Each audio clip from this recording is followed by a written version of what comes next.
एक गांव था और उस गांव में कहीं पर आग लगी हुई थी। आग से डर कर लोग जो थे वो भाग गए आग से बचने के लिए। केवल 2 लोग बचे, एक अंधा जिसको पता नहीं था कि किधर भागने पर बच सकता हूं, और एक लंगड़ा जिसको दिखाई तो दे रहा था लेकिन वो भाग नहीं सकता था। अंधा जो था वो लंगड़े के पास में आया और उसने कहा कि यदि तुम मेरे कंधे पर चढ़ जाओ, रास्ता तुम मुझे दिखाते जाओगे और टांग मेरी उपयोग में लेंगे तो तुम भी बच सकते हो और मैं भी बच सकता हूं। यदि तुम मेरे कंधे पर चढ़ जाओ, तुम मुझे बताते रहो, क्योंकि तुम लंगड़े हो लेकिन तुम्हें दिखाई तो दे रहा है। इस तरह से वो अंधा जो था उसके पैरों का उपयोग किया गया और जो लंगड़ा था उसकी आंखों के उपयोग से दोनों उस जगह को छोड़ने में कामयाब रहे। अंधा कौन, लंगड़ा कौन, यहां पर आप सोचेंगे, उसके बाद में पता चलेगा कि कार्यक्रम कौन सा है।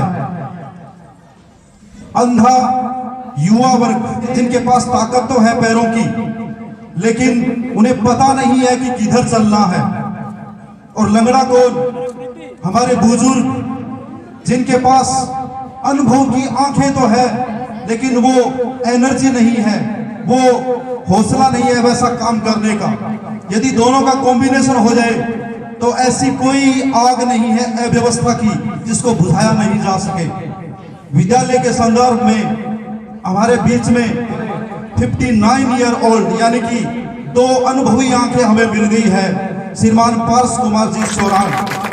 इन आंखों का उपयोग यदि हम अगले कुछ 1 साल के लिए करें, कौन, ज्यादातर स्टाफ युवा है, सिर्फ इस विद्यालय का ही नहीं बालिका विद्यालय में भी, तो इनके अनुभव का यानी कि इनकी आंखों का उपयोग यदि हमारे पैर यानी कि हमारी जो एनर्जी है सभी अध्यापकों की, उसका सामूहिक उपयोग किया जाए तो विद्यालय में अव्यवस्था की जो आग है उसको आराम से बुझाया जा सकता है। जी हाँ, आप बिल्कुल सही समझे। मैं आमंत्रित करने जा रहा हूँ श्रीमान पार्स कुमार जी सोरान, हमारे वर्तमान प्रिंसिपल। जोरदार तालियों से स्वागत करें। माँ सरस्वती के इस पावन मंदिर में आज हम सब मिलकर 74वां गणतंत्र दिवस जो हम मना रहे हैं वो वीर शहीदों की याद हमें दिलाता है। तो सर्वप्रथम मैं अपने साला परिवार की ओर से समस्त उन वीरों को नमन करता हूं जो अपनी शहादत दे गए और हमें इस खुले और स्वच्छंद वातावरण में सांस लेने के लिए स्वतंत्र कर गए। सम्मानित मंच, मेरे विद्वान साथी और जागरूक अभिभावकगण और विद्यालय प्रांगण में काफी मात्रा में पधारी हुई मातृशक्ति, मैं आज के इस शुभ अवसर पर मेरी ऊर्जावान टीम की ओर से समस्त अतिथियों का अभिनंदन करता हूं, स्वागत करता हूं। मैं इस विद्यालय के लिए एक नया प्रयोग करने का प्रयास करूंगा। मैं आपको अवगत करवा दूं कि मुझे राजकीय सेवा के अंदर लगभग 35 वर्ष पूरे हो गए हैं और मेरी राजकीय सेवा के अंतिम पड़ाव में मुझे सौभाग्य मिला आपके इस शाला में जोधड़ा ग्राम में सेवा करने का मौका मुझे सरकार ने दिया। मैं आभारी हूं आप सबका कि जैसे ही मैंने इस विद्यालय में ज्वाइन किया तो मुझे ऊर्जावान टीम का एहसास हुआ।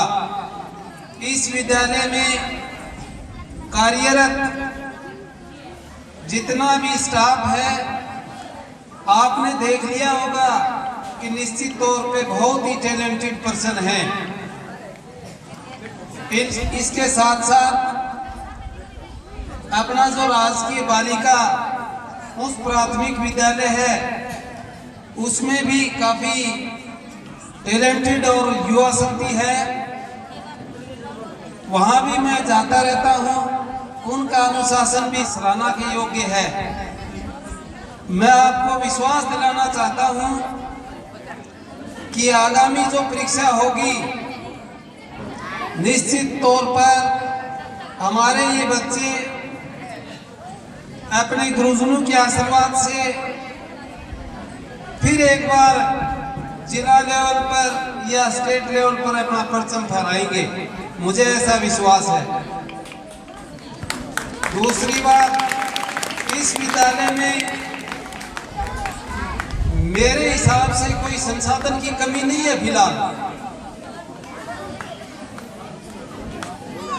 3 तारीख को मेगा मीटिंग के अंदर जब मेरी चर्चा गांव के गणमान्य विशिष्ट व्यक्तियों से हुई तो उसमें निर्णय किया गया कि शाला को रंग रोगन करवाया जाए। इसका जो टूटा हुआ भाग है, कुछ पीछे से एक कुंड जो पायतन उसका टूटा हुआ है और पीछे से पूरी बिल्डिंग की जो मरम्मत है वो करवाई जाए। तो मुझे कुछ जो अक्सर विद्यालय से लगाव रहता है या आते जाते रहते हैं, ग्राम के विशिष्ट व्यक्ति, उन्होंने आश्वासन दिया कि गुरुजी आप काम करवाइए, पैसे की आपको कोई किसी प्रकार की किल्लत नहीं होगी। तो निश्चित तौर पे मुझे आश्वासन मिला और हमने वो काम शुरू कर दिया, जिसका परिणाम आप देख रहे हैं। अब हम प्रयास करेंगे कि इस वर्ष अगर बोर्ड का सेंटर अपने यहाँ हो जाए, मैंने यहाँ आकर पता चला कि बोर्ड का सेंटर जो है अपना 3 8वीं 10वीं और 12वीं और तीनों 3 गांव में है। इतना जागरूक गांव, इतने जागरूक अभिभावक और ऊंची पहुंच तक यहाँ सब लोग विराजमान हैं और अपने बच्चे, छोटे छोटे बच्चे 3 गांव में जाते हैं परीक्षा देने के लिए। सेंटर जो है, मैं निवेदन करूंगा यहाँ के एसटीएमसी और एसएमसी से और गांव के गणमान्य व्यक्तियों से कि हम प्रयास करेंगे, एक प्रस्ताव हम बैठकर बनाएं और उस प्रस्ताव को हम सरपंच साहब के माध्यम से या अन्य अभिभावकों के माध्यम से विधायक जी को हम देंगे और वो आवाज अपनी अजमेर तक अगर जाए तो उसकी रिकमेंडेशन जो है ना डीओ साहब देते हैं।